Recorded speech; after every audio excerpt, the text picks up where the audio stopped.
Morality is a topic that has preoccupied the minds of philosophers since the invention of complex human thought.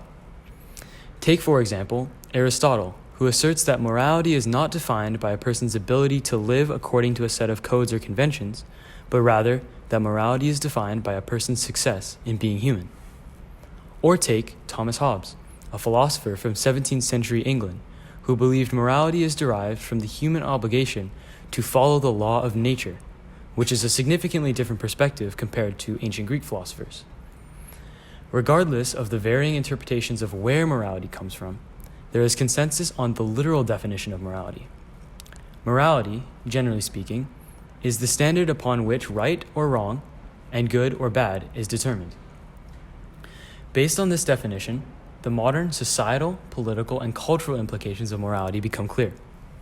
One's morality influences their decisions, largely because morality is a fundamental contributor to one's justice and rationale. Now, while we won't compare ourselves to those aforementioned philosophers, we have formalized some ideas of our own. We have come to the conclusion that a person's morals stem mainly from their childhood experiences. So, to supplement our idea and get more public perspectives, we walked around downtown Kelowna and interviewed the locals. So, how did your childhood environment help formulate your views on morality that you have today? That's a good question. Childhood environment can you repeat that? Views on... How did your childhood environment help formulate your views on morality that you have today? I think the sort of code of conduct that you live by is instilled in you probably pretty early by your parents. You observe a lot, you learn a lot in the formative years of your life, and I would say your childhood is highly impactful on your view of morality going forward. Absolutely. Thanks a bunch. Okay. Great. All right. Does your idea of good and bad stem from childhood experiences? Yes, I think so. I'm certainly several decades older than you three. And so I was raised in what would be called, I guess, a Christian tradition. Okay. So there was a lot of Judeo-Christian beliefs about and you were taught things about what's right and what's wrong.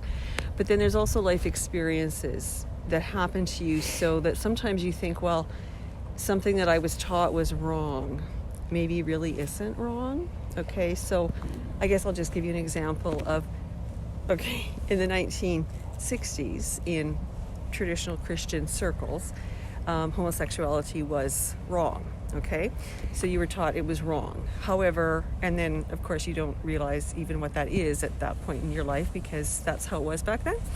And then as you get older, you sort of go, well, no, I don't think it's wrong. I think this is how someone is, right? So there's the things of morality. You're to be good and kind and loving. And then there were also, I suppose, attached to that, there's rules about how you do that. And then so sometimes things change through your life and you realize that this isn't a loving way to treat people. This is a loving way. And that is... So does that make any sense? It makes lots of sense. Okay. Yes. Okay. Thank you. Okay, so was there something you thought was bad or distasteful as a child, but as you grew older, you learned it was not so terrible? Oh, well, maybe alcohol. I don't know. Okay. So does your idea of good and bad stem from childhood experiences? I don't think so. I think a lot of the impressions of morality that you have as a child are just kind of thrust upon you by the world around you. Then as you get old and you're able to, reason for yourself, you sort of evaluate those, one at a time and decide what you like and throw away the things that you don't. Though at the same time, a lot of the impressions you have as a child are just kind of ingrained in you. So maybe a little bit of both? Yeah. I'm going to say a little bit of both. That's a good answer. Okay, thank you. All right.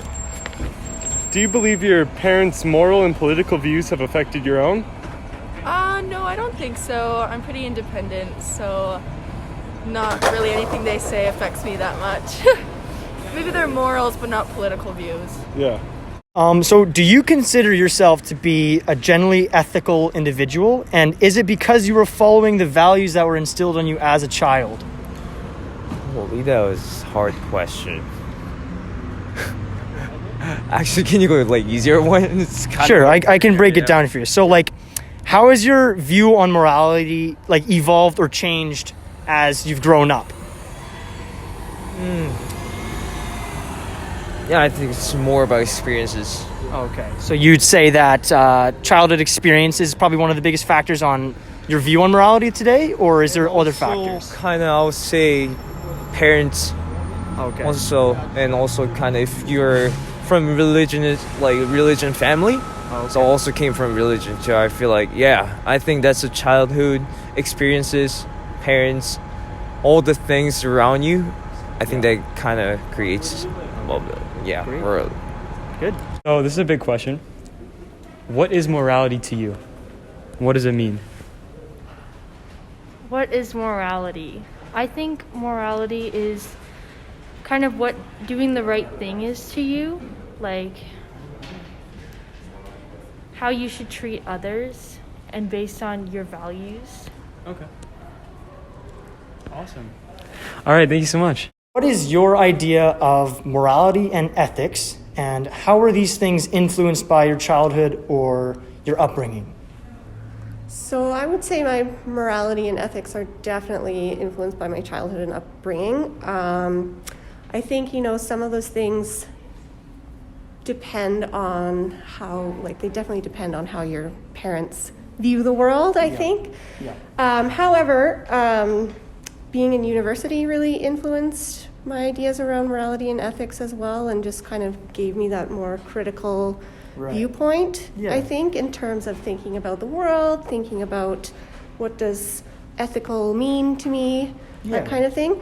I don't know if I could say exactly what ethics or morality is, it depends on the situation, what the ask is, but I think about things like being truthful and honest and things like that, and probably I think also the influence around habits kind of relates to your ethics too.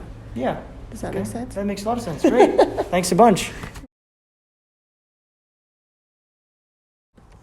In conducting these public interviews, rather than proving a hypothesis or verifying a thesis, we simply search for some insight on the topic of morality in our society. While our questions were specifically based around childhood, upbringing, and morality, we encouraged all of our interviewees to answer with complete honesty and with no fear of having a right or wrong answer. We were trying to obtain a truthful answer that was gently prompted by our questions. Ultimately, our idea was to engage the public in an open and unprejudiced discussion with a great effort to avoid putting them on the spot. A fair assumption to make after the public conversations is that childhood experience and environment definitely play a big role in a person's sense of morality. To build on this, a few of our participants agreed that the values instilled in one as a child are what will lead to their sense of morality as an adult. In contrast, some of our interviewees were quite strong on the idea that once they had become independent, so did their values. They stressed that making their own decisions in life led to their own moral code or set of ethics. Whether the public directly agreed with our prompts or took the questions to a different angle, almost all of them still made the notion that their own childhood had a less or greater effect on their moral conscience. The questions we asked in the interviews, as well as the philosophically stylized ideas regarding morality, were initially brought together and inspired by the short story Breaking the Pig by Edgar Carrot. The story follows the perspective of a child who views many of his father's actions as terrible acts against himself and his beloved porcelain pig. In following the story, it is evident that this child's idea of what is good, bad, right, and wrong is extremely naive and even has a certain level of ignorance. The child sees his father in a bad light because of the strict environment he is set to follow. And this begs the questions similar to ours. Will this child grow up to have a moral compass similar to that of his father?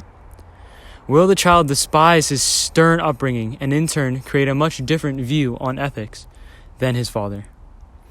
By drawing our ideas from this book, we were able to make a lot of realistic questions for the public. Now, our questions regarding morality seemed effective in getting people to think.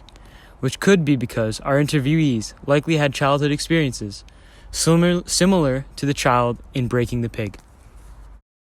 Alright, obviously, morality and the philosophical context regarding the creation of one's morality is something that we believe to be exceptionally important to the modern societal, political, and cultural climates.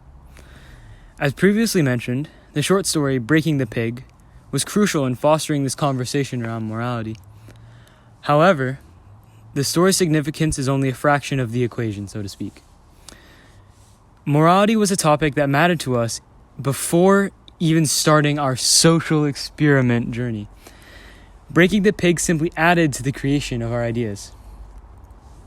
So, you may be asking, does this really matter outside a handful of people? Does this really matter? How does this affect all of mankind?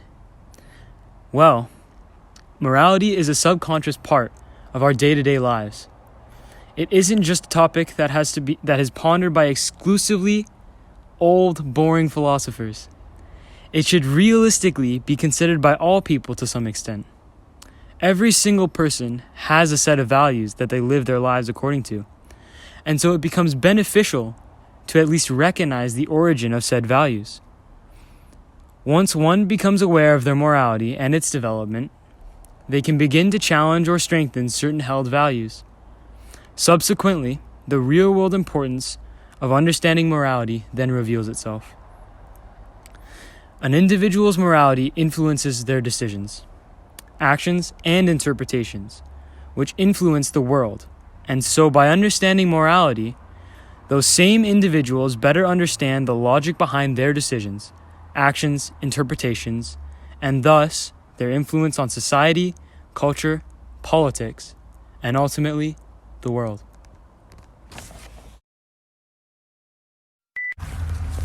Excuse me. Can I have a second of your time, please? I need to ask you some... How about you, sir? Sir, can I... Well, it is what it is.